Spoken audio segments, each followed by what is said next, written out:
These movies are really often quest movies. It's all about finding something and going to strange places to do it. I wanted to go to real locations that were exotic and unusual to the audience, and it was hard to think of places that hadn't been seen a lot on film.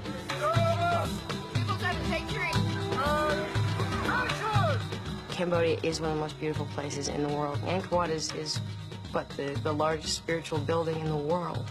And it was stunning. It's amazing. It's so beautiful. The lilies and the reflection of everything.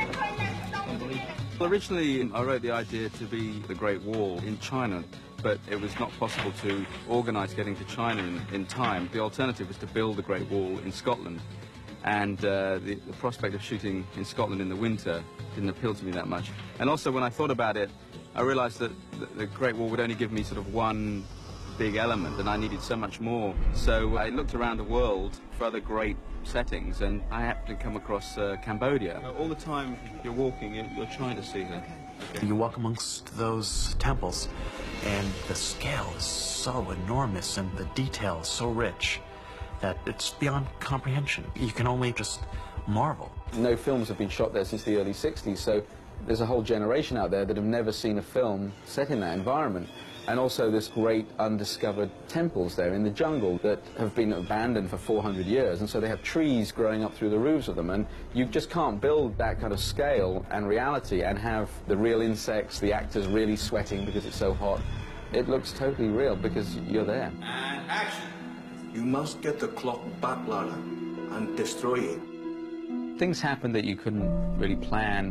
256, echo, take one! And we had 100 Buddhist monks in orange robes suddenly walk past you, and so you turn all the cameras around and say, you know, we have to have that in the film, because how often do you get 100 Buddhist monks walking past this temple? She comes here to center herself, to find help, and they heal her. I think the lesson learned here is to listen to people, to be open to things, to look around you. She's led by the magic of the place. The Cambodian sequence is a very mystical part of the film.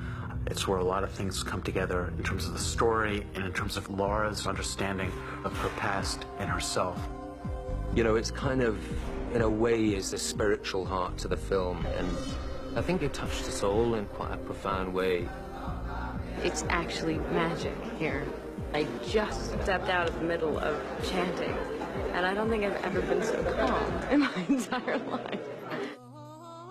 I think that's my favourite costume, and it's almost the only bit of colour in the whole film. And it is, in fact, oddly, a colour that she loves. And they give her some pieces of fabric which are in the monastery, and it's inappropriate for a woman to wear the orange, which the monks wear. So we had to kind of try and make her look like she'd been given something by them, but without wearing the colour that they wear. Simon put her so that the sun shone from behind her, and I just thought she looked luminous. And the cut. And toch.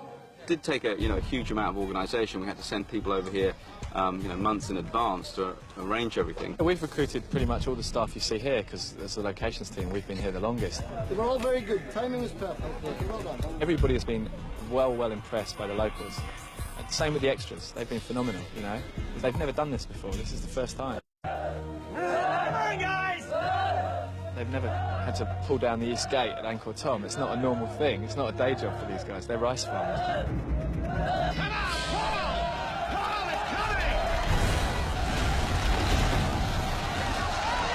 The extras are terrific. Some of the best extras I've worked with in the world. You know, they're natural actors. It's been, one of the most pleasurable experiences for me shooting anywhere in the world.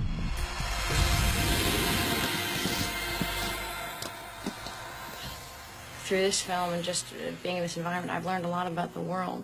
It seems so small, and this girl packs up, and her life is about exploring the world, understanding what it's about, and so I got to do that, and it changed my life.